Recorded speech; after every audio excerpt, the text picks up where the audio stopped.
તો મહેસાણાનો બ્રિજ બન્યો છે ડેન્જર ઝોન। ગમે ત્યારે મોટી હોનારતની ભીતિ। બ્રિજમાં ગાબડા નહીં, તંત્રના પાપ છતાં થયા છે।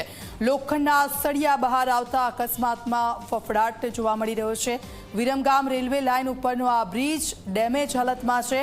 5 ફૂટ મોટા ગાબડામાં લોખંડના સળિયા દેખાવા લાગ્યા છે। બહાર નીકળેલા લોખંડના સળિયા એ જોખમરૂપ બન્યા છે। લોખંડના સળિયા દેખાતા મોટી દુર્ઘટના કે અકસ્માત સર્જાઈ શકે છે।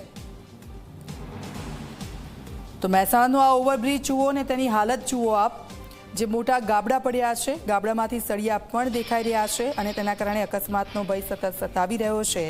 બહાર નીકળેલા લોખંડના સળિયા એ જોખમરૂપ બન્યા છે ને અહીંયાથી કેટલાય વાહન ચાલકો છે એ જીવના જોખમે અહીંયાથી પસાર થઈ રહ્યા છે। તો મહેસાણાનો બાયપાસ આ ઓવરબ્રિજ કે જે જોખમરૂપ છે, ત્યાં ખાડા તો પડેલા છે, ગાબડાઓ પડેલા છે અને તેની સાથે તેમાંથી સળિયા પણ જોવા મળી રહ્યા છે। બ્રિજનું સમારકામ કે રિપેરિંગ કામ નથી થઈ રહ્યું। મહેસાણા બાયપાસ પર અંદાજિત કહી શકાય કે 7 થી 8 વર્ષ પહેલા બનેલ બ્રિજની હાલત બિસ્માર જોવા મળી છે। આપણે દ્રશ્યો બતાવવા માંગીશ કે મસ્ત મોટા ગાબડા તો પડ્યા છે, પરંતુ સળિયા જે પૂરા બહાર આવી ગયા છે। આપ જોઈ શકો છો જે પ્રકારે બ્રિજનો મુખ્ય પાર્ટ છે, હાલમાં સળિયા બહાર આવતાની સાથે જ અનેક સવાલો ઊભા થવા જાય છે કે કયા પ્રકારની જે છે અહીંયા કામગીરી કરવામાં આવી છે। રોડ ઉપર જે છે ત્યાં છૂટા સળિયા અહીંયા જોવા મળી રહ્યા છે। જે પ્રકારે આ બ્રિજ ખાસ કરીને વાત કરીએ તો મુખ્યત્વે બ્રિજ ટ્રાફિક નિવારણ માટે બનાવવામાં, જે બાયપાસ બનાવવામાં આવ્યો હતો।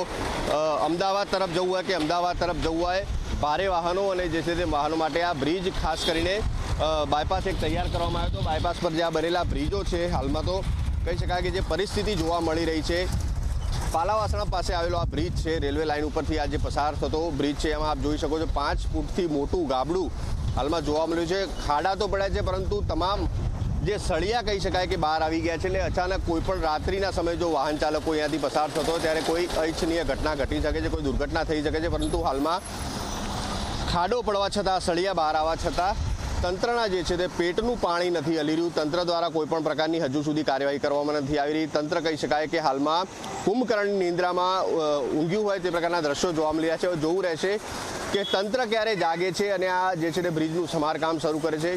બાજુમાં નવો બ્રિજ તો બની રહ્યો છે, પરંતુ આ એક જ બ્રિજ હાલમાં ચાલુ છે। હજારોની સંખ્યામાં દિવસ દરમિયાન અહીંયાથી વાહનો પસાર થતા હોય છે, ત્યારે આ પ્રકારના જે લાલિયાવાડી કહી શકાય કે તંત્ર દ્વારા, તંત્રની એક લાલિયાવાડી કે મસ્ત મોટા ખાડા પડ્યા છતાં, ખિલાસરીઓ બહાર આવવા છતાં પણ તંત્રના પેટનું પાણી નથી હલતું। હવે જોવું રહેશે કે તંત્ર ક્યારે સફાળું જાગે છે અને આ બ્રિજનું જે છે તે સમારકામ કરે છે કે કોઈ દુર્ઘટનાની રાહ જુએ છે। તેજસ દવે, ઝી મીડિયા, મહેસાણા।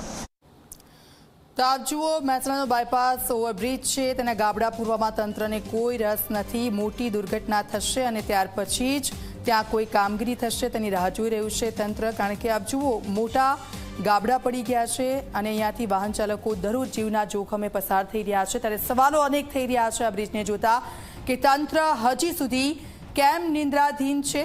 તંત્ર કોઈ મોટી દુર્ઘટના સર્જાય તેની રાહ જોઈ રહ્યું છે।